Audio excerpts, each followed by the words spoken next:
और दोस्तों, आज आपका भाई आपको दिखाएगा दिल्ली अमृतसर कटरा एक्सप्रेसवे की अपडेट। ये अलाइनमेंट दिल्ली कटरा एक्सप्रेसवे का, और ये जो आप नेशनल हाईवे देख रहे हैं ये है पानीपत रोहतक नेशनल हाईवे। और अभी मैं गोहाना से सिर्फ और सिर्फ 7 या 8 किलोमीटर दूर हूँ। तो आप देख सकते हैं इसका हाईवे का काम। आप देख सकते हैं यहाँ पे एक पैच पे मिट्टी डाल डाल के इसे और उभारा जा रहा है। पहले तो ये जो आगे स्ट्रक्चर है उसे खड़ा किया जा रहा है, बाकी ये मिट्टी यहाँ पर पड़ी हुई है।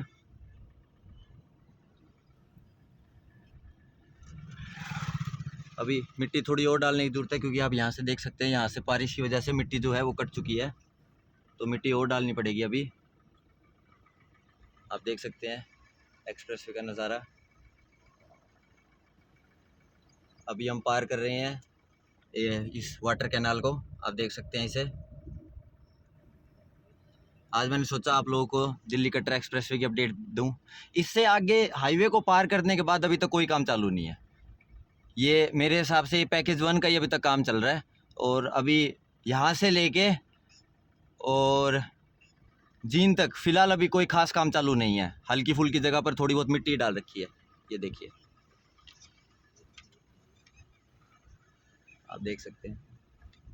ये देखिए, ये बाद में जब यहाँ पर बीच में जब और बनाई जाएगी तब इन पाइप्स को डाला जाएगा सीवर लाइन के लिए।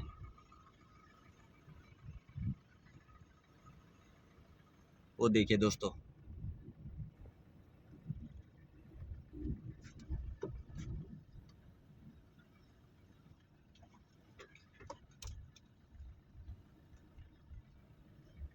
आपको उतर के अब दिखाता हूँ।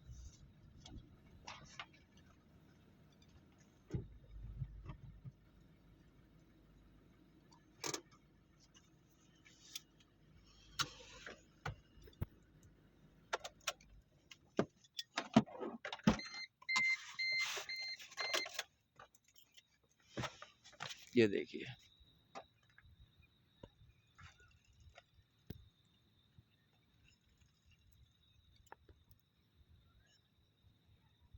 यहाँ पर आप देख सकते हैं वेल्डिंग का काम किया जा रहा है। अभी इसके ऊपर इस बेस को तैयार किया जा रहा है। ये 3-4 पिलर हैं इकट्ठे।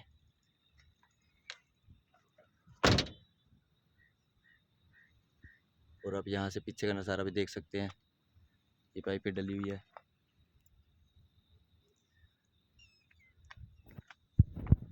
दिल्ली कटरा एक्सप्रेसवे के बन जाने से बहुत फ़र्क पड़ेगा। यहाँ पर जो जीटी रोड है, जो चंडीगढ़ दिल्ली होता हुआ जाता है, उस रोड के ऊपर बहुत ट्रैफिक है। पानीपत, करनाल, इन कुरुक्षेत्र जैसे इन शहरों में, अम्बाला हो गया, यहाँ पे बहुत ट्रैफिक रहता है। पंजाब का जम्मू कश्मीर जाने वाला ट्रैफिक जो है, अब वो ट्रैफिक सीधा दिल्ली से चढ़ेगा और सीधा कश्मीर निकलेगा। अगर वो पंजाब का है तो वो इस रास्ते से, और अगर उसे हरियाणा में जाना है तो फिर जीटी रोड जिंदाबाद है ही, नेशनल हाईवे फर्स्ट या फिर नेशनल हाईवे 44।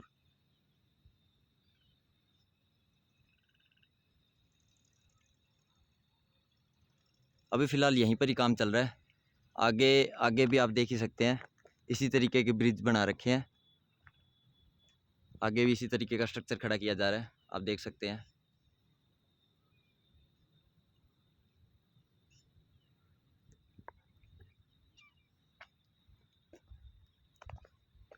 रुकिए, आपको आगे भी लेके चलता हूँ। पैदल चल के इसलिए जाना पड़ रहा है क्योंकि गाड़ी यहाँ तक आगे लेके जाऊँ, शायद से क्या पता रास्ता हो ना हो, मोड़ने में फिर बहुत दिक्कत आएगी। इस चक्कर में पैदल होके आपको दिखाता हूँ। ये देखिए, ये पैच है पूरा, पूरे पे मिट्टी डाल रखी है। अभी मिट्टी का काम और होगा, थोड़ा बहुत हुआ है, बाकी काम होगा। अभी आप देख सकते हैं इसे इसके लेवल तक उठाया जाएगा। इसे जो आगे ये टावर बन रहे हैं, इनकी कंस्ट्रक्शन हो रही है, इनके पिलर कहाँ तक है अब आप देखिए। मिट्टी को इतना और डाला जाना है अभी। बाकी आप खेत का लेवल देख सकते हैं, खेत से काफ़ी ऊंची हो चुकी है मिट्टी। इस हाईवे के गुजरने की वजह से जो आसपास के खेत वगैरह हैं इनमें भी बहुत फ़र्क पड़ेगा। गोहाना शहर जो आसपास, जो पास में गोहाना है, रोहतक है, पानीपत की जो ट्रैफिक है, जिन्हें पंजाब जाना है या फिर जम्मू कश्मीर जाना है, उनके लिए ट्रैवल बहुत आसान हो जाएगा, बहुत।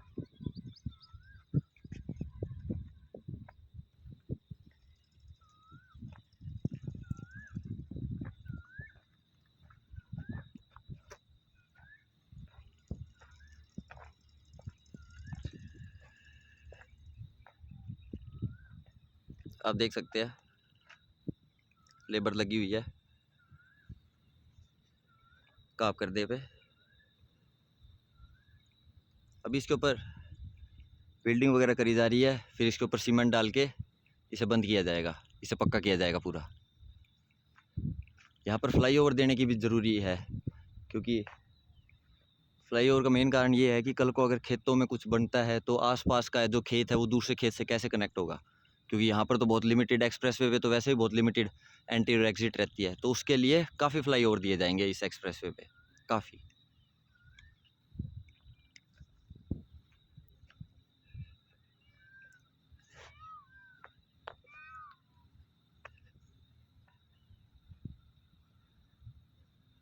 इस तरफ काम हो रहा है, इस तरफ काम नहीं हो रहा, वो आगे के आप देख सकते हैं। आगे भी इतना खास काम नहीं चल रहा, आप देख सकते हैं आगे भी ये पिलर का ही काम चल रहा है।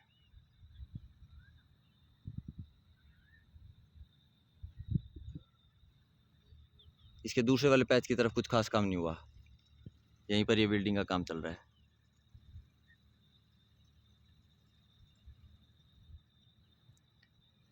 ये पैच अब यहाँ से लंबा आप मान के चलिए, ये पूरा दिल्ली तक जा रहा है। बहादुरगढ़ का जो जसोर खेड़ी गांव है केएमपी पे, जहाँ से ये चालू हो रहा है एक्सप्रेसवे, वहाँ तक ये बन रहा है। इसके बाद दिल्ली मुंबई का एक्सप्रेसवे, तो मतलब मुंबई से सीधी एक्टिविटी, मतलब पूरी कनेक्टिविटी हो जाएगी, क्योंकि मुंबई से अगर कोई भी आएगा तो वो दिल्ली मुंबई एक्सप्रेसवे से होता हुआ केएमपी पे चढ़ा, केएमपी से वो सीधा दिल्ली कटरा एक्सप्रेसवे पे चढ़ा, और यहाँ से सीधा कश्मीर। तो मतलब जहाँ मुंबई से कश्मीर के ऑलमोस्ट 1 दिन लग जाता था, 1 से 1.5 दिन, अब वहाँ पर सिर्फ और सिर्फ 18 या 20 घंटे ही लगेंगे। काफ़ी बचत है।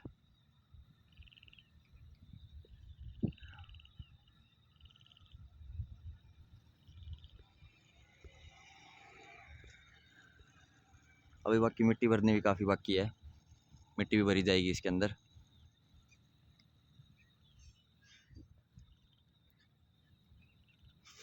एक कैनाल ये आगे बना रखी है।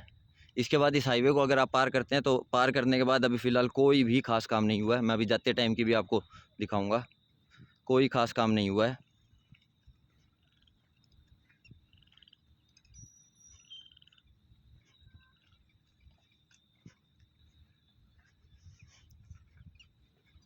मेरे हिसाब से पहले इनका यूं प्लान है कि पहले इस पैच को पूरा बना ले, इस पैच को बनाने के बाद फिर बीच में इस रोड को पार करने के लिए, क्योंकि यहाँ पर एक इंटरचेंज बनेगा, इस जगह पर एक इंटरचेंज बनेगा बहुत बड़ा, क्योंकि इस हाईवे के ऊपर भी एक इंटरचेंज देना पड़ेगा। तो इस इंटरचेंज को बनाने के लिए इन्होंने पहले ये सोचा कि पहले स्ट्रक्चर को, एक तरफ के स्ट्रक्चर को खड़ा कर लिया जाए, उसके बाद फिर आगे का काम देखा जाएगा।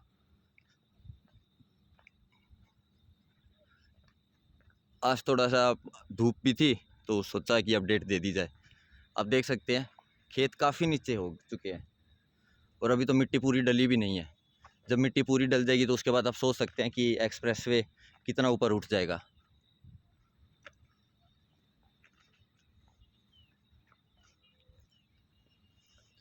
और होता भी है, जब आप किसी बढ़िया कोच के पास जाते हैं तो आपको गेम बढ़िया अच्छा आता है। जब आप किसी बढ़िया टीचर के पास जाते हैं तो वो आपको उस सब्जेक्ट को बढ़िया कर देता है। और वैसे जब हम बढ़िया सरकारें चुनती है तो काम भी बढ़िया होते हैं। हाँ ठीक है, मैं ये नहीं कहता कि एक सरकार 100% सही रहे, उसमें कमियां भी होती हैं, पर अच्छाई और बुराई से ही तो इंसान बनता है। जितना हम में दुख है उतना ही हम में सुख भी है, और ये दोनों ही एलिमेंट्स चाहिए लाइफ में। अच्छाई की कीमत तभी पता चलती है जब कोई बुराई करता है, वरना आपको क्या पता अच्छाई क्या है। बाकी फ़िलॉसफी ख़त्म। तो ये अपडेट है पूरी। बाकी इसकी जैसे जैसे और आगे बढ़ता जाएगा, ये आगे इस रोड को पार करने के बाद जैसे आगे और स्ट्रक्चर खड़ा होगा वैसे मैं आपको अपडेट दूंगा। ये देखिए पूरा आगे तक।